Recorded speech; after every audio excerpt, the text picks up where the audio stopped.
नमस्कार, सत श्री अकाल, राम राम साहब, हमारी वणक्कम, प्रणाम। आप सभी का ऑल्टरनेट मीडिया में फिर से स्वागत है। मैं आपकी होस्ट गायत्री देवी। हमारे साथ जुड़े हुए वरिष्ठ पत्रकार अनुपम मिश्रा सर। सर का चैनल है घूमता आईना। प्लीज उसे लाइक, सब्सक्राइब और शेयर करना ना भूलें। सर वहाँ पे बायोपिक बड़ी अच्छी अच्छी बनाते हैं। अभी रिसेंटली उन्होंने शैलेंद्र जी के ऊपर बनाया है एंड मुझे पहली बार कोई वीडियो पूरा देखने का मौका मिला। It was like fantastic and I loved it till the end. बहुत अच्छे से कवर किया था। So that was it. पर आज जो हम बात करने वाले हैं वो है अब एक ऐसे हिस्से के बारे में जिसके बारे में बड़े बड़े लोगों ने कहा है, या फिर मैं ये कहूँ कि विक्रम सूद रॉ चीफ अपनी बुक द अल्टीमेट गोल के अंदर कहते हैं, the war is won not by the battle of the gun, by the narrative set. The war is won not by the battle of the gun, by the barrel of the gun, but by the narrative set. So moving on from there, हमारे यहाँ पर इस वक्त कुछ एक ऐसे platforms है जहाँ पे नेरेटिव सेट किया जा रहा है, पर इनके लंका लगाने के लिए बड़ी अच्छी अच्छी तैयारियां हो रही हैं। बट उसमें कई सारे ऐसे स्प्रिंकल्स भी हैं जो बहुत कंफर्टेबल नहीं है, बहुत अच्छे नहीं है, और जो हमें थोड़ा सा क्या बोलते हैं, एग्रेसिव भी बना रहे हैं। और उसी मुद्दे पे बात करेंगे अनुपम सर के साथ में। Sir, a very warm welcome on the show once again. Thank you, thank you, thank you, जी thank you Gayatri. Sir, Netflix यहाँ पर एक बहुत बहुत ज्यादा चल रहा है। इनफैक्ट टीवी को मात दे रहा है आज की डेट में नेटफ्लिक्स। हर किसी के पास फोन है, नेटफ्लिक्स उसके अंदर है। सब्सक्रिप्शन के प्राइसेस इतने में, जितने में छोले भटूरे भी ना मिलते हो मार्केट में। मतलब महीने का इतना हल्का सब्सक्रिप्शन है। सो हर किसी के हाथ में आ गया है। या फिर बाकी के ओटीटी प्लेटफॉर्म्स भी, amazon प्राइम है आपका, साथ के साथ में जी का भी है। बहुत सारे इस तरीके के प्लेटफॉर्म्स इस वक्त आए हुए हैं। ये किस तरीके से अ, काम कर रहे हैं आज की डेट में, जो हमें कंफर्टेबल तो नहीं कर रहे, मैं ये बोलूंगी। देखें गायत्री, आप पहले बॉलीवुड में हमेशा इस तरह की जो फिल्में बनती थी जिनका आज हम जिक्र करते हैं, जेम्स ऑफ बॉलीवुड कह के, ऐसा बना दिया, वैसा बना दिया, ये दिखा दिया, वो दिखा दिया। इसका रीजन था, film making is a very costly business. बहुत पैसा लगता है फिल्में बनाने में, और इसमें बहुत ढेर सारा काला पैसा आया। अब काला पैसा है तो जाहिर है, मुंबई में था तो जराइम की दुनिया से, और ये जुर्म की दुनिया से, और ये स्मगलर्स से, ये सबसे पैसे आ रहे थे। और इसमें बड़ी मात्रा में आपने देखा कि आईएसआई और पाकिस्तान के बैक्ड अपराधी भी थे। दाऊद इब्राहिम टाइप के लोगों की कितनी कितनी फिल्मों में पैसे लगे हुए थे। तो जाहिर सी बात है, जब ये पैसे लगाएंगे तो ये अपना नैरेटिव भी चलाएंगे। इसी तरह चले आप उसको, बॉलीवुड को आप छोड़ें, अब जैसे ओटीटी प्लेटफॉर्म्स इस समय बहुत ज्यादा चर्चा में। तो अब ये नेटफ्लिक्स जैसे जो प्लेटफॉर्म्स हैं, इन पे ग्लोबल बनी लगी है, दुनिया का वैश्विक पैसा लगा है। और दुनिया में जो बड़े पैसे वाले लोग हैं, और उन्होंने बड़े, जैसे जॉर्ज सोरोस टाइप के, उन्होंने खुल के अपनी नीयत में, तो क्या हम तो $1 बिलियन खर्च कर देंगे मोदी को हटाने के लिए। मतलब कोई लुकी छुपी बात तो नहीं, हो तो सीधे सीधे कहते हैं। तो इस समय जो ये जो प्लेटफॉर्म्स आ रहे हैं, इनमें जो पैसे लगे हैं, याद रखिए कि हमेशा अखबार का संपादक कोई भी हो, चलती उसी की है जो मालिक होता है। तो लश्कर तुम्हारा है, सरदार तुम्हारा है, तुम झूठ को सच लिख दो, अखबार तुम्हारा है। तो ये सही लाइन थी। अभी अभी रिसेंटली तभी शायद वो जी न्यूज में भी कुछ इसी तरीके की चीजें चल रही हैं। आजकल कैंपेनिंग ऑपोजिशन के भी हो रही है। गायत्री, 125 साल पहले अकबर इलाहाबादी ने लिखा था यहाँ पे, 100 साल पहले। इमेजिन, ये हालात 1 सदी पहले थे। 1 सदी पहले अकबर इलाहाबादी कहते थे, पहले कहते थे, बड़ी आइडियलिस्ट बात करते थे कि खींचो न कमानों को, न तलवार निकालो, जब तोप मुकाबिल हो अखबार निकालो। तो इतनी आइडियलिस्ट बात करते थे कि साहब, अगर तोप से मुकाबला करना है तो अखबार निकालो। और फिर कुछ ही दिन में उनको समझ में आ गया कि अखबार कैसे निकलता है, क्यों निकलता है, किस तरह निकलता है, कैसे चलता है। तो वो कहने लगे कि लश्कर तुम्हारा है, सरदार तुम्हारा है, तुम झूठ को सच लिख दो, अखबार तुम्हारा है। बहरहाल, द पॉइंट इज कि जिसके पैसे उसकी बात। तो आप जो उनके स्टाफ काम करते हैं, फिर भी वैसी बातें करने लगते हैं, वैसे ही फलसफा से। हमारे यहाँ कहते हैं ना गायत्री, जैसा अन्न वैसा मन। तो भाई आप जब आप किसी का नमक खा रहे हैं तो फिर उसी का एजेंडा चला रहे हैं। तो कुल मिलाकर ओटीटी प्लेटफॉर्म्स में जो पैसे लगे हैं, जिस तरह के पैसे लगे हैं, वो हमें उसमें बहुत ढेर सारी फोर्सेज ऐसी हैं। और सिर्फ भारत की बात नहीं है, वो अमेरिका में देख लीजिए। अमेरिका को डिस्टेबलाइज करने को ट्रंप ट्रंप सत्ता में नहीं आना चाहिए। आपने फ्रांस में देख लिया, लिपेन को देख लिया कि सारी ताकतें होके उसको रोकने में लग गई। आपने इटली में देख लिया, आपने यूरोप में देख लिया, हर जगह देखो ऐसा हो रहा है कि हर जगह जो इस समय नंगा नाच हो रहा है वहशत का, उसको देखते हुए हर देश में एक राइट विंग फोर्स खड़ी हो रही है, चाहे वो इटली हो, चाहे फ्रांस हो, चाहे यूके हो, चाहे यूएस हो, और यहाँ तक कि जो स्कैंडिनेवियन कंट्रीज हैं, फिनलैंड, नॉर्वे, स्वीडन, तो आप बताइए वहां नॉर्वे जैसी कंट्री में भी, स्वीडन और फिनलैंड, मतलब जो एकदम शांत देश थे, वहां भी राइट विंग्स खड़े हो रहे हैं। तो जो वो राइट विंग्स खड़े हो रहे हैं, तो ये जो ग्लोबल कमाल है, जो ग्लोबल नेटवर्क है लेफ्टिस्ट का, वो एक्टिव, वो हाइपर एक्टिव हो गया कि उसको रोकना है, ट्रम्प को रोकना है, लिपेन को रोकना है, मेलोनी को रोकना है, सबको रोकना है, मोदी को रोकना है, हर जगह राइट विंग ताकतों को हमें रोकना है। तो ऐसे में ये जो पैसे लग रहे हैं, ये एक अच्छा प्रोपेगेंडा बहुत बड़ी चीज है। मैं आपको बताऊं, आपको सुन के आश्चर्य होगा कि सीआईए में बाकायदा एक अलग यूनिट है हॉलीवुड के लिए। आप सोचें इसको, सीआईए में हॉलीवुड के लिए यूनिट है, तभी वो हमेशा दुनिया बचाने निकल पड़ते हैं यूएस वाले। ऑफिशियली है, लुका छुपा नहीं है, ऑफिशियली है। तो वो अलग से हॉलीवुड को मॉनिटर करते हैं। और आप इन्होंने जो रैम्बो सीरीज बनाई थी, तो आपको याद है तालिबान को एक रैम्बो जाके कैसे हरा रहा है, तो वियतनाम को रैम्बो कैसे कैसे कैसे करके इन्होंने ये। अच्छा, होता क्या है कि जो नैरेटिव होता है, जैसे एक बार चर्चिल ने कहा था कि the history will be kind to me because I intend to write it, यानी इतिहास मेरी तरफ बहुत नर्म नजरिया रखेगा क्योंकि मैं ही लिखूंगा। तो आप समझिए, तो जो विजेता होता है वो इतिहास लिखता है, और वो इतिहास लिखता है तो जाहिर सी बात है वो अपने हिसाब से लिखता है। तो जो अभी आपने बात कही कि बंदूक की गोली तो मौके पे फैसला करती है, पर ये जो नैरेटिव है ये सदियों के फैसले कर देता है। जैसे हमारे एक फर्जी नैरेटिव चला गया कि, और वो भी बहुत देर से 1900 के आसपास, 1898 के आसपास, कि एक साहब चल दिया, एक नैरेटिव चल दिया, Aryan invasion theory. Aryan invasion theory पूरे देश को टुकड़े टुकड़े करके रख दिया, कोई अब सुनने को ही नहीं तैयार है, कोई सुनने को ही नहीं तैयार है। जवाहरलाल नेहरू ने इसको और सर पे चढ़ा दिया आर्यन इन्वेजन थ्योरी को। उस जमाने में सिर्फ एक आदमी था जिसने आर्यन इन्वेजन थ्योरी को बकवास कहा था, सिर्फ एक आदमी, इसीलिए मैं उसकी इज्जत करता हूँ। उसका नाम है डॉक्टर बी आर अम्बेडकर। क्या एकदम बकवास है, आर्य कहीं से नहीं है, कुछ नहीं है, सब मूल निवासी हैं, अगर ब्राह्मण आ रहे हैं तो शूद्र भी आ रहे हैं। That is how he wrote, that is how he said, who are the Shudras. पढ़िए आप जरा उनको।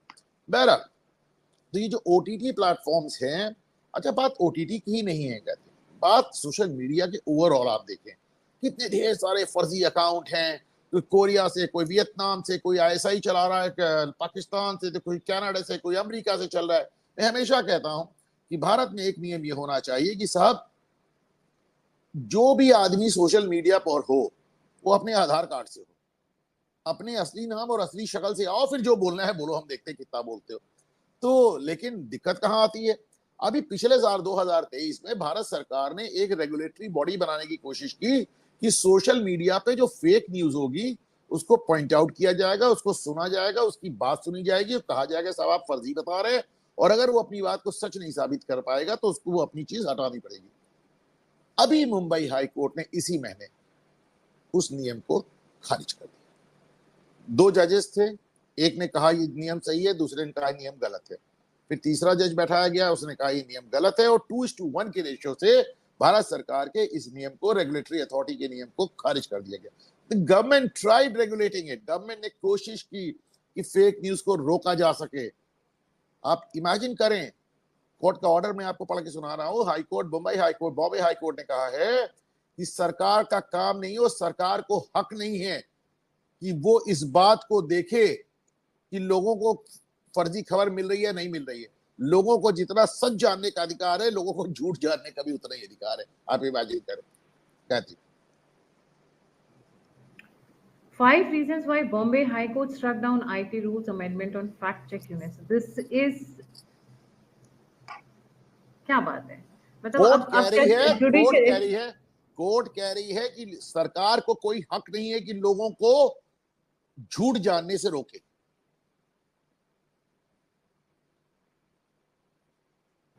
इस पार्ट ऑफ द नैरेटिव तो नहीं हो गए, या कहीं हायर्ड वाली कैटेगरी में तो नहीं आ गए बहुत सारे लोग, जिसमें जुडिशरी के भी कुछ लोग इन्वॉल्व हो?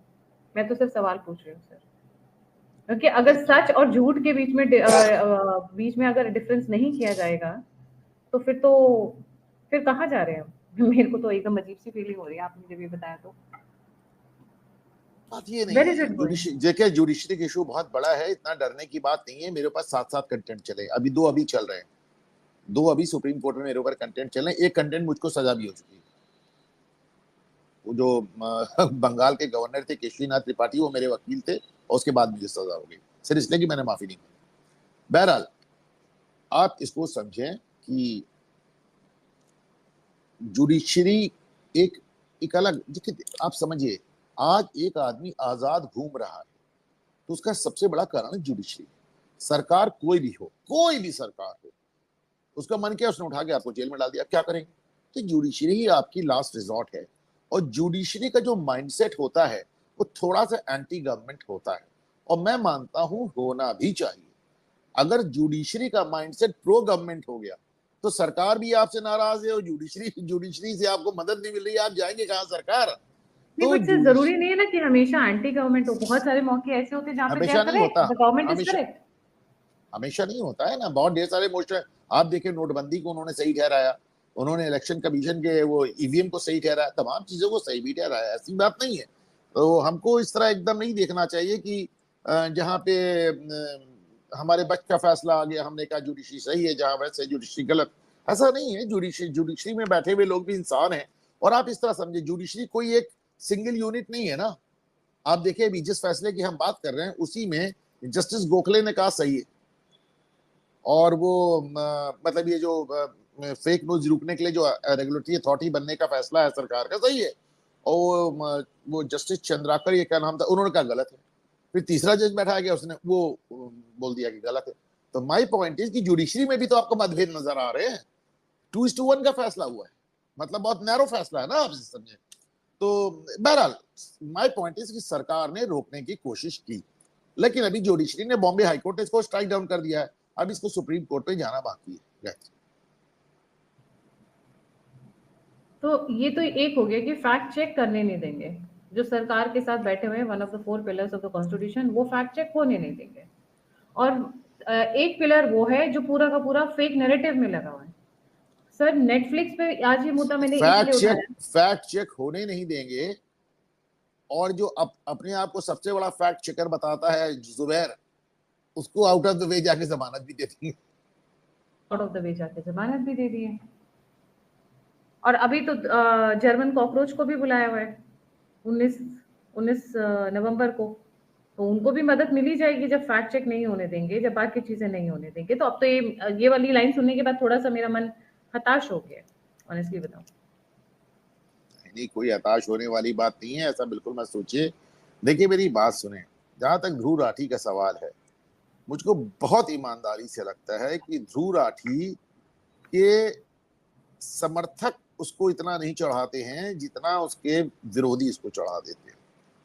मतलब मुझे, मेरी समझ के बाहर है किस बात के लिए इतना ज्यादा ध्रुव राठी ध्रुव राठी ध्रुव राठी होता है। I just don't get it. मुझे नहीं समझ में आता है। आप देखें कि जैसे उनके खिलाफ कई ठो वारंट हैं, या कई कई समन है उनके खिलाफ, कई कई मामलों में कोर्ट उनके खिलाफ एफआईआर है, उनको बुलाया गया है, उनको समन किया गया है। ध्रुव राठी नहीं आएगा, हमको भी मालूम है नहीं आएगा। वो उसने वहां पे जर्मनी पे वो ले रखी है, सिटीजनशिप ले रखी है। अच्छा, जर्मनी और इंडिया के बीच में एक्स्ट्राडिशन ट्रीटी है, प्रत्यर्पण समझौता है। यानी हमारा अपराधी आपके यहाँ भाग जाएगा या आपका अपराधी हमारे यहाँ आ जाएगा तो हम उसको उसके देश लौटा देंगे। लेकिन उसमें एक क्लॉज है, वो क्लॉज ये कहता है कि अगर कोई भारतीय अपराधी जर्मनी जाएगा तो जर्मनी उसको वापस तो करेगा, बशर्ते वो जर्मनी का नागरिक ना हो, बशर्ते वो जर्मन सिटीजन ना हो। और हम जानते हैं कि ध्रुव राठी एक जर्मन सिटीजन है, तो जाहिर सी बात है आप उसको वापस नहीं ला पाएंगे। और वैसे भी जो वेस्ट में इस समय कोर्ट्स हैं उनका सारा नजरिया ही ऐसा है। आपने मेल चौकसी के मामले में देखा, नीरव मोदी के मामले में देखा, विजय माल्या के मामले में देखा, और ऐसे तमाम मामलों में आपने देखा कि कोर्ट्स ने उनको वापस नहीं किया और उनको जगह दे दी, पनाह दे दी। ऐसे पनाह ना आपको दिए जाने चाहिए चाइना के खिलाफ, सऊदी अरेबिया के खिलाफ, वियतनाम के खिलाफ, ये बर्मा के खिलाफ, नॉर्थ कोरिया के खिलाफ। वी आर अ डेमोक्रेसी भाई। हमारे यहाँ से कोई, अब आपको याद होगा कि वो गुलशन कुमार की हत्या हुई थी, टी सीरीज वाले, तो वो जो नदीम श्रवण की जो एक संगीतकार जोड़ी थी, उसमें जो नदीम सैफी था, उसने वो हत्या कराई थी। वो भाग खड़ा हुआ यहाँ से, वो लंदन भाग गया और लंदन की कोर्ट ने उसको क्लीन चिट दे दी। साहब, अपराध यहाँ हुआ है, नागरिक वो भारत का है और लंदन की कोर्ट ने उसको क्लीन चिट दे दी और कह दिया इसको भारत वापस दे देंगे, जरूरत नहीं है। उसको ब्रिटिश नागरिकता दे दी और वो आज बैठ के इत्र बेच रहा है दुबई में बैठ के। वो अलग बात है कि बाद में उसके लॉयर्स ने उसको भारत में भी क्लीन चिट दिला दी 2002 में, वो बात अलग है। लेकिन माय पॉइंट है कि साहब, वो चाहे वो नदीम सैफी हो, चाहे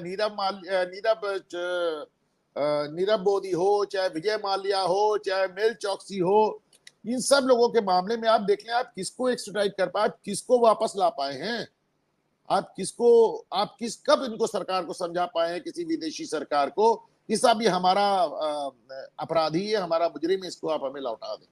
वो तो वेस्टर्न कंट्रीज की उनका तरीका ही ऐसा है। That is how they come across. वो अपने से ज्यादा किसी को लिबरल और सही समझते ही नहीं, तो उनकी तो अपनी अपनी बदतमीजियां हैं, अब क्या कहा जाए। जी सर, थोड़ा सा हम लोग डिविएट कर गए। हम बात कर रहे थे नैरेटिव वॉर की, और इसमें सबसे इम्पोर्टेंट अभी जो आया है मुद्दा, दैट इज अबाउट कंगना की इमरजेंसी वर्सेस पाकिस्तान की मूवी मौला जट। जी, अब देखें, जो ये पाकिस्तान की मूवी है, इसके कई मुद्दे हैं। पहली बात तो साहब, जब भारत सरकार ने ये मन बना लिया कि हमने पाकिस्तान से बात नहीं करनी है, हमने पाकिस्तान की टीम को अपने यहाँ आईपीएल नहीं खेलने देना है, हमने उनके साथ तिजारत नहीं करनी, उनके साथ मतलब व्यापार नहीं करनी है, हमें उनके साथ बातचीत। अभी हमने कुछ दिन पहले सुना, हमारे फॉरेन मिनिस्टर एस जयशंकर ने कहा कि साहब हमें आपसे बात नहीं करनी है। अब आप आतंकवाद कर लीजिए या बात कर लीजिए, दोनों चीज एक साथ नहीं हो पाएगा। तो जब इतनी ढेर सारी बातें हो गई हैं, तो उसके बाद ये मौला जट फिल्म का रिलीज होने का कोई मतलब नहीं था। वैसे भी देखें आप, इसमें एक कलाकार हैं, वो हाफिज सईद के बड़े फैन हैं और वो मुंबई अटैक का समर्थन करते हैं। तो ऐसे लोगों की फिल्में यहाँ रिलीज हो रही हैं। एक बात मैं आपको बता दूं, लोगों को कुछ इसमें कंफ्यूजन है। जो मौला जट फिल्म है गायत्री, वो सिर्फ और सिर्फ पंजाब में रिलीज हो रही है, पंजाब के बाहर कहीं रिलीज नहीं हो रही। But Punjab even is the why Punjab नहीं, वहां पे तो मेरी सबसे ज्यादा नहीं होना चाहिए सर। मेरी बात सुने, क्योंकि वो पंजाबी फिल्म है तो पंजाब, वो उसकी भाषा ही पंजाबी है, तो पंजाब में रिलीज हो। Whatever the context. Allow me to complete Gayatri. तो पहली बात तो एक फैक्ट जान लें कि उससे पंजाब में रिलीज हो रही है और कहीं रिलीज नहीं हो रही है। दूसरी बात यह है कि पंजाब सरकार कोई भारत सरकार नहीं है ना कि भगवंत मान ने चाहा और रिलीज हो गई। ये परमिशन तो नरेंद्र मोदी की सरकार दे रही है ना। क्यों दे रही है भाई, क्यों दे रही है, वो क्यों यहाँ रिलीज हो रही है? तो आप इमरजेंसी रिलीज देखिए, दोनों ही चीजें पंजाब से लेना है इसका। इमरजेंसी आप इसलिए रिलीज नहीं कर रही हो कि पंजाब में उसका विरोध है, और पाकिस्तानी फिल्म मौला जट आप इसलिए रिलीज कर रहे हो कि पंजाबी उसको देखना चाहते हैं। आप मतलब इस, मैं बहुत ईमानदारी से कहूंगा, लोग इसको अदरवाइज ना लें, मोदी सरकार जिस तुष्टीकरण को इतने साल से भाजपा गाली देती रही, आज मोदी सरकार है वही तुष्टीकरण नजर आ रहा है। मुसलमानों को जो नजर आ रहा ही रहा, देखिए सिखों का भी नजर आ रहा है। फिर से बता रहा हूं, सिखों के विरोध के चलते कंगना रनौत की फिल्म इमरजेंसी रिलीज नहीं हो पा रही है, और सिख मौला जट देखना चाहता है, इसलिए मौला जट रिलीज हो रही है। तो साहब, तो बड़ी अजीब सी बात है ना, बहुत अजीब सी बात है। आप उनके साथ क्रिकेट नहीं खेल रहे हैं, आप उनके साथ आप व्यापार नहीं कर रहे हैं, आप उनके साथ बात नहीं कर रहे हैं, और आप उनकी फिल्म अपने यहाँ रिलीज करवा रहे हैं, वो भी ऐसे कलाकारों की जिन्होंने 2008 के मुंबई हमले का विरोध सपोर्ट किया। मैं समझता हूँ कि बहुत मतलब मेरे लिए बांग्लादेश के साथ क्रिकेट खेलना और मौला जट का पंजाब में रिलीज होना, ये मुझे कोई इसमें कहने में संकोच नहीं है। लानत है, लानत है, लानत है।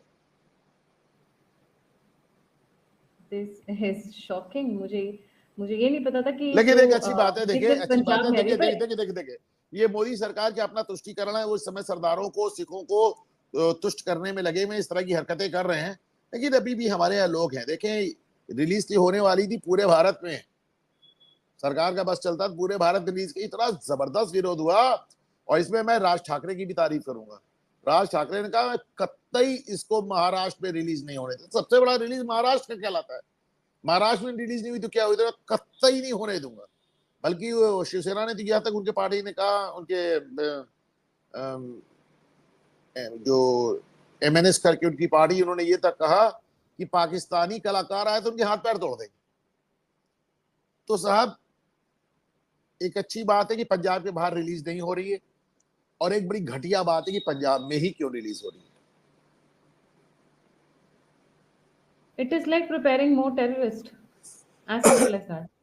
क्योंकि जब आप सिंपथाइजर्स की मूवी दिखा रहे हो, जब आप उनको जस्टिफाई करने दे रहे हो, सर यही तो नैरेटिव वॉर है। मैं अपने व्यूअर्स को बताना चाहूंगी, नैरेटिव वॉर में क्या होता है कि आप चोरों से, उचक्कों से, रेपिस्ट से, या फिर दरिंदों के लिए एक सिंपथी पैदा करते हो कि उसके साथ ये हुआ तो वो वैसा हो गया। होने के लिए तो बहुत कुछ बहुत लोगों के साथ होता था। तो वो क्या हथियार उठा लेते हैं? क्या वो लोग दंगों पे उतर आते हैं? नहीं तो 1992 दिसंबर, जब कश्मीरी हिंदूज को निकाला गया था, अगर उन्होंने हथियार उठा लिए होते तो ये कौन से कोने में जाते जो आज बैठे हुए पूरे कश्मीर पे कब्जा करके? कहाँ जाते ये? बट इस तरीके की मूवीज दिखाकर, सिंपथाइज कर कर, आप वो जो वल्नरेबल माइंड है लोगों का, उनके साथ आप गेम खेलते हो। आप जिनको थोड़ा सा भी टिल्ट होने का चांस होता है, आप उनको उस तरफ धकेल देते हो। एंड दिस इज व्हाट ये ब्रेन के साथ, ह्यूमन साइकोलॉजी के साथ खेलने वाली जगह है। इसीलिए जैसे अभी आपने कहा सर, मैं इनफैक्ट लिस्ट निकाल कर बैठ गई कि CIA has plenty of units committed to Hollywood. This is interesting. एक डिपार्टमेंट नहीं है उनका। They have the Office of Strategic Services, the Entertainment Industry License Program, CIA's influence in the film and television. उसके अलावा they have the CIA's public image. They have 4 divisions that is taking control over the Hollywood. हमारे यहाँ कितने और हैं? ध्यान रखें इसको, कहते हैं कि कोई लुकी छिपी नहीं है, ऑफिशियल है, आधिकारिक तौर पे हैं। तो इसको सामान्य बातचीत की भाषा में CIA के अंदर प्रोपेगेंडा डिवीजन कहा जाता है। इस डिवीजन का नाम ही है प्रोपेगेंडा डिवीजन। बताइए। इनफैक्ट इस चीज को तो स्टालिन ने भी बहुत अच्छे से रिकॉग्नाइज किया था। Stalin openly said, you give me the control of the entertainment industry and I will turn the country upside down. बहुत खुल्लम खुल्ला। बिकॉज उनको पता है एंटरटेनमेंट के थ्रू वो एजुकेट भी कर सकते हैं, कंट्रोल भी कर सकते हैं, मोटिवेट भी कर सकते हैं, या फिर उल्टा भी चला सकते हैं। He knew this is a industry जहां से लोगों को चेंज। अब इमरजेंसी में इनको क्या प्रॉब्लम है? इमरजेंसी में जो चीजें दिखाई गई कंगना रनौत की, वो सारी सच है। क्या झूठ है उसमें? मुझे तो कोई नजर नहीं आया। किस बात पे प्रोटेस्ट हो रहा है कंगना की मूवी का? 2 बार ये मूवी टल चुकी है सर। अपने देश में अपनी देखिए, मूवी नहीं रिलीज कर सकती है। मजेदार बात ये है कि इंदिरा गांधी को मेरे पिताजी ने मार डाला ये कह के बेन सिंह का लड़का चुनाव जीत गया, और इंदिरा गांधी को बेन सिंह ने मार डाला ये दिखाने पे पिक्चर बैन कर दी। आप सोचें, एक तरफ उसी नाम पे चुनाव लड़ा जा रहा है और दूसरी तरफ उसी बात पे पिक्चर रोक दी जा रही है। सर पर रिसेंटली इन्होंने कुछ तो, एक तो मूवी की बात हो गई, मैं व्यूअर्स से रिक्वेस्ट करूंगी प्लीज आखिरी तक बने रहिएगा। एक तो बात हो गई CIA की, एक बात हो गई हमारी बॉलीवुड की इन जनरल, जुडिशरी का भी इसमें हमने रोल डिस्कस किया, 2 मूवीज भी डिस्कस कर ली। आती है नेटफ्लिक्स के ऊपर में। नेटफ्लिक्स के ऊपर इस वक्त सरकार सख्ती करने की कोशिश कर रही है, मैं ये बोलूंगी। कितना करेंगे वो तो बात की बात है। अभी रिसेंटली उनको समन किया है उनके इंडिया हेड को, नेटफ्लिक्स के पीछे क्या चल रहा है सर? पर्दे के पीछे किस बात के लिए समन किया है? देखिए, एक गालिब का शेर है। देखिए, ऐसा है कि वही फौज रहती है, वही नेवी रहती है, वही एयरफोर्स रहती है।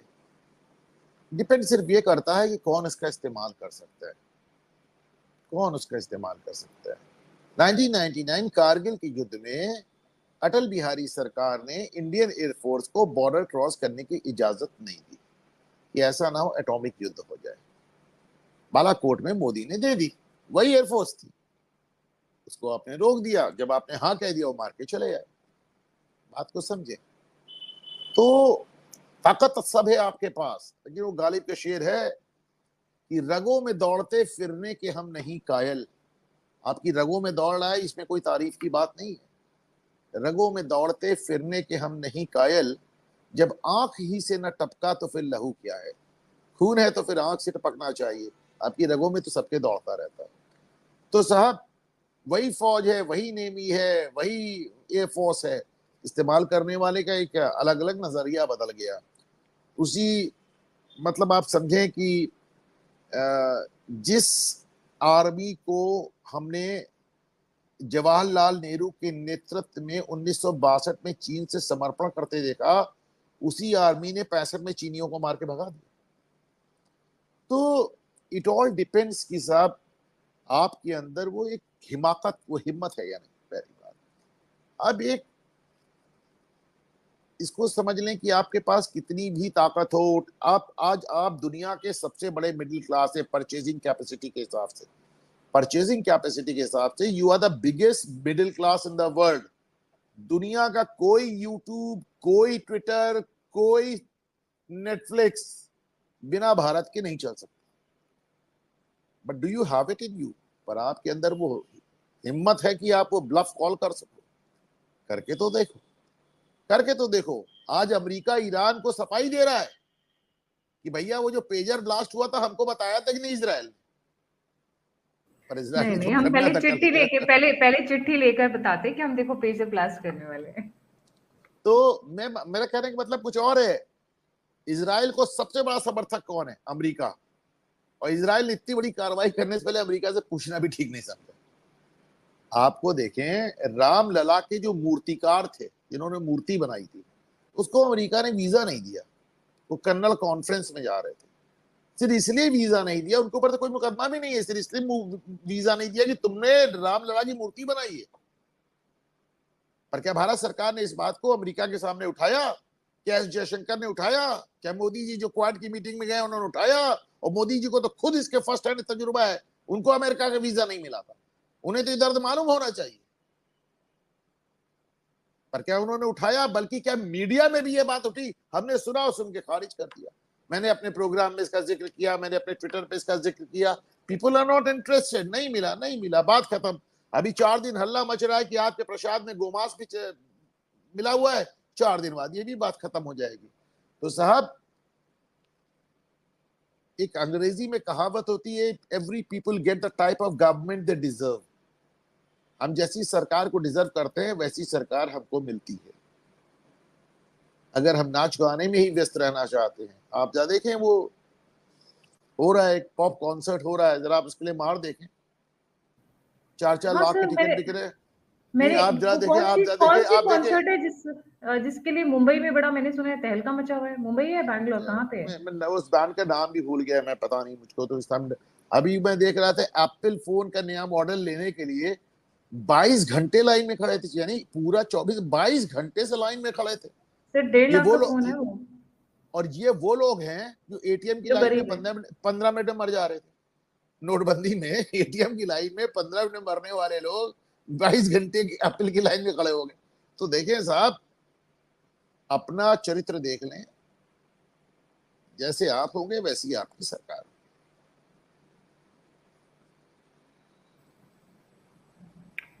बैंड के लिए मतलब इतनी देर खड़े हो सकते हैं, 4 लाख रुपए एक टिकट पे खर्च कर सकते हैं, आईफोन खरीद सकते हैं, फिर भी गरीबी बढ़ रही है सर। यहाँ पे तो आपने युवा नेता को पछाड़ दिया। गरीबी बढ़ रही है, देश में एम्प्लॉयमेंट नहीं है, बट फिर भी वो 1.5 लाख सड़क का फोन खरीद सकते हैं। सड़क पे चलना मुश्किल हो रहा है, गांवों की सड़कों पे चलना मुश्किल हो रहा है। ऐसा कोई घर नहीं है जिसमें 2 बाइक और 1 गाड़ियां ना नहीं मिल रही हो। कारों की भरमार लग गई है। कोई कार समय पे लोगों को कार डिलीवर नहीं, वेटिंग पीरियड बढ़ गया है। इतनी कारों के लिए मार लग गई है, महंगे मोबाइल, महंगे टीवी, दुनियादारी, और गरीबी बढ़ रही है और बेरोजगारी बढ़ रही है साहब। अभी देखिए ना, वो अभी ट्विटर पे एक बड़ा वायरल हुआ था, एक साहब वो बेरोजगार सभा को लीड कर रहे थे, तो लोगों ने उनका फोटो दिखाया कि उसके 24 घंटे पहले वो अपना एसयूवी दिखा रहे थे 30 लाख का।